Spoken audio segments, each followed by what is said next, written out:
Trading করার জন্য account খোলার সময় লেভারেজ কত থাকা সবচাইতে ভালো এবং নিরাপদ? ব্রোকারে যখন অ্যাকাউন্ট খুলতে যাবেন তখন লেভারেজ বড় একটা ইস্যু।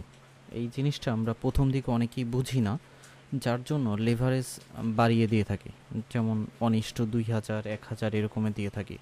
এমনকি এই জিনিসগুলো আমিও করেছি, কারণ যখন লেভারেজ বেশি দিতাম তখন অতিরিক্ত মাত্রায় ট্রেড করতে পারতাম। চিন্তা করতাম এইটা যে লেভারেজ যত বেশি দিতে পারবো তত বেশি ট্রেড করতে পারবো, ওদিকে যে আমার অ্যাকাউন্টে মানি ম্যানেজমেন্ট হিসাবে আমার রিস্ক রেওয়ার্ডটা বেশি হয়ে যাচ্ছে সেটা কিন্তু বুঝতাম না। তো লেভারেজ আপনি সবসময় 1:200 বা 100-র মধ্যে রাখার চেষ্টা করবেন। মিনিমাম যে আমরা অ্যামাউন্টগুলো ডিপোজিট করে থাকি সেই হিসাবে 100-200 লেভারেজ থাকাটাই ভালো। আপনার যদি ডিপোজিটের পরিমাণ হিউজ পরিমাণে হয়, যত হিউজ পরিমাণে হবে তত আপনি লেভারেজ আরও কমিয়ে দিবেন, তাহলে আপনার অ্যাকাউন্টটা নিরাপদ এবং সেফ থাকবে।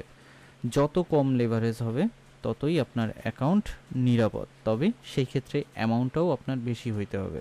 আর লেভারেজ নিয়ে আমার পেইড কোর্সের 7 নম্বর ভিডিওটা পুরো বিস্তারিত দিয়ে দেওয়া আছে, ওটা একটু দেখে নেবেন, তাহলে লেভারেজের ইস্যুটা আর একটু ক্লিয়ার হয়ে যাবেন। তো আমরা যদি লেভারেজ ব্যবহার করে থাকি 1:200টাই ব্যবহার করব, এটা হচ্ছে স্ট্যান্ডার্ড লেভেলের একটা লেভারেজ 1:200 এবং 100। সঙ্গে থাকতে সাবস্ক্রাইব করে বেল বাটনটি ক্লিক করে রাখবেন, কারণ পরবর্তী ভিডিও নোটিফিকেশনের মাধ্যমে সাথে সাথে পেয়ে যাবেন।